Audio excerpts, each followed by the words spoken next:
Bismillahirrahmanirrahim. Assalamualaikum warahmatullahi wabarakatuh.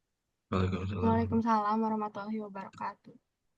Eh, Assalamualaikum. Izin Pak, kami dari kelompok 6 izin mempresentasikan hasil analisis tugas kami mengenai saluran pendistribusian Honda, strategi, faktor pemilihan, dan dampak perubahan dari perusahaan Honda itu sendiri.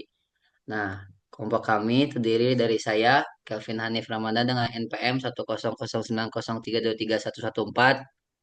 Saya Muhammad Rizal Dipulo dengan NPM 10090323116. Saya Laras Nurul Andini dengan NPM 190323110. Saya Alia Rizky Utami dengan NPM 190323108.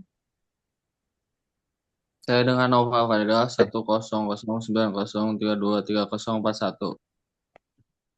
Nah, di sini kami akan mempresentasikan analisis pertama mengenai analisis saluran distribusi channel level yang digunakan oleh perusahaan Honda. Honda ini dia menggunakan distribusi multi level yang meliputi zero level, yaitu pemasaran langsung, dan one level dan two level. One level itu sendiri adalah dealer dari perusahaan Honda itu sendiri, dan two level yaitu distributor dan dealer. Nah, untuk zero level ini digunakan untuk segmen eksklusif dari produk dari perusahaan perusahaan Honda itu sendiri, yang digunakan untuk segmen eksklusif seperti kendaraan listrik atau layanan premium agar lebih fokus dan efisien. One level dan two level melibatkan untuk level one level dan two level melibatkan dealer resmi dan distributor regional untuk menjangkau pasar yang lebih luas. Nah, contohnya itu seperti dealer resmi yang tidak hanya menjual kendaraan tetapi juga memberikan layanan seperti menjual jasa perawatan dari produk Honda itu sendiri maupun contohnya untuk perawatan kendaraan roda 4 ataupun roda 2 dan pembiayaannya juga. Nah, untuk tabel distribusinya itu sendiri, Honda ini dimulai dari produksinya itu dari Honda, perusahaan Honda, lalu ke distributor, lalu ke dealer resmi, baru ke konsumen akhir. Lalu selanjutnya untuk fakta saluran distribusi Honda, eh, saluran distribusi Honda ini beroperasi dengan mengoptimalkan tiga saluran distribusi yaitu dealer resmi, distributor regional dan e-commerce dan hybrid channel. Dealer resmi ini dia menyediakan kendaraan atau layanan purna jual dan pembiayaan. Nah, Honda ini mengandalkan jaringan dealer resmi untuk mendistribusikan kendaraan mereka dengan ke konsumen akhir. Nah, lanjut untuk distributor regional. Distributor ini membantu mengelola stok dan mendistribusikan suku cadang ke dealer di wilayah tertentu untuk suku cadang produk-produk perusahaan Honda. Lalu untuk e-commerce dan hybrid channel, nah ini memadukan penjualan online untuk menjangkau konsumen yang semakin digital, tetapi tetap menghubungkan pelanggan ke dealer untuk transaksi akhir. Nah, seperti contoh, melalui e-commerce ini, konsumen dapat memesan suku cadang secara online dan mengambilnya di dealer terdekat di wilayah masing-masing mereka. Selanjutnya ada faktor yang perlu dipertimbangkan dalam memilih saluran distribusi yang efektif. Yang pertama ada kebutuhan dan harapan pelanggan. Pelanggan membutuhkan kemudahan akses ke produk Honda seperti lokasi dealer yang strategis dan layanan setelah terjadi proses jual beli yang cepat. Lokasi yang strategis ini akan memudahkan konsumen untuk dapat mengunjungi dealer, melihat-lihat produk, dan melakukan test drive. Selain itu, eh, layanan purna jual yang cepat dan responsif juga sangat penting untuk menjaga kepuasan pelanggan, termasuk ketersediaan suku cadang, jadwal servis yang fleksibel, dan penanganan keluhan yang cepat. Terus yang kedua ada karakteristik produk. Produk Honda seperti mobil dan motor memerlukan penanganan khusus untuk transportasi dan pemasaran. Contohnya seperti produk dengan nilai tinggi mungkin memerlukan saluran distribusi yang lebih eksklusif dan layanan purna jual yang lebih baik.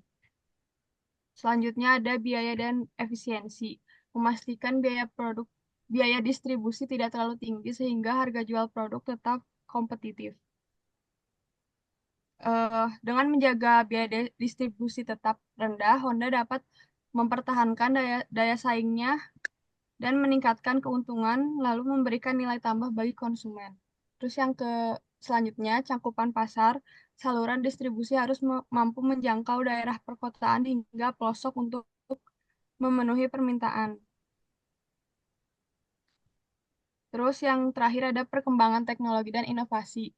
Honda memanfaatkan teknologi untuk meningkatkan pengalaman pelanggan seperti e-commerce dapat membuka peluang saluran distribusi.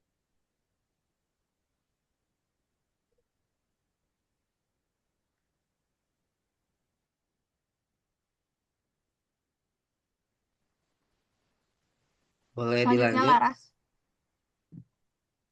Yang dampak atau risiko juga Honda menggantikan saluran distributif. Menggantikan seluruh distributif dapat membawa beberapa resiko. Gangguan pada jaringan escating, dealer, atau distributif lama mungkin kehilangan kepercayaan, menyebabkan gangguan pada rantai pasok. Restrasi konsumen. Pelanggan yang sudah terbiasa membeli atau di dealer tertentu mungkin kesulitan untuk menyesuaikan diri dengan sistem baru. Peningkatan kompetitor. Jika proses transaksi tidak berjalan lancar, persaingan seperti Toyota atau Hyundai dapat memanfaatkan celah untuk merebut pasar Honda. Contohnya, jika Honda menggantikan dealer lokal dengan platform digital tanpa pelatihan memadai, pelanggan bisa merasa layanan purna jual menurun.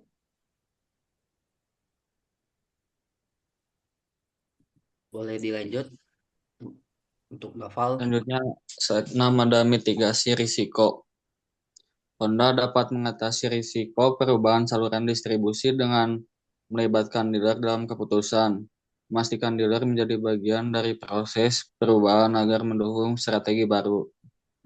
Terus melakukan perubahan bertahap, memberikan waktu adaptasi agar transisi berjalan mulus, memberikan pelatihan dan insentif, menjamin mitra distribusi baru memahami sistem dan merasa termotivasi, integrasi teknologi, memastikan teknologi digital dan e-commerce tetap terhubung dengan dealer fisik untuk menjaga pengalaman pelanggan. Contohnya seperti penerapan sistem e-commerce secara bertahap akan membantu dealer lama menyesuaikan diri dengan platform baru. Kesimpulannya, saluran distribusi Honda adalah salah satu faktor utama yang mendukung keberhasilan perusahaan di pasar otomotif. Namun, dengan tantangan bisnis yang terus berkembang, Honda perlu terus berinovasi dan menyesuaikan strategi distribusinya agar tetap kompetitif. Penting bagi Honda untuk menjaga keseimbangan antara efisiensi biaya, kepuasan pelanggan, dan hubungan dengan mitra distribusi. Sekian presentasi dari kelompok kami. Mohon maaf jika banyak kekurangan. Terima kasih sudah menonton sampai akhir. Wassalamualaikum warahmatullahi wabarakatuh.